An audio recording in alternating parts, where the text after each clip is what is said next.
இந்த உலகத்தில் எத்தனையோ ஆபத்துகள் இருக்கிறது, கண்ணிகள் இருக்கிறது, மறைந்திருக்கிற ஆபத்து இருக்குது, பொல்லாத மனிதர்கள் இருக்கிறாங்க, பொறாமை கொண்ட மக்கள் இருக்கிறாங்க, எனக்கு தீங்கு விளைவிக்கக்கூடிய மனிதர்கள் இருக்கிறாங்க.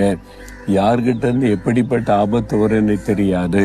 ஆனா நீங்க என்ன நடத்துங்க, வெளிச்சத்துல நடத்துங்கன்னு ஒப்பு கொடுங்க, அழகாய் நடத்துவார்.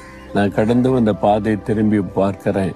எத்தனையோ ஆபத்து, எத்தனையோ முற்கள், எத்தனையோ விஷப்பூச்சிகள், எத்தனையோ பொல்லாத மனிதர்கள், எத்தனையோ கண்ணுக்கு தெரியாத ஆபத்துகள், அத்தனையும் தாண்டி வர காரணம் என் இயேசு எனக்கு வெளிச்சமாய் இருந்து நடத்தினார்.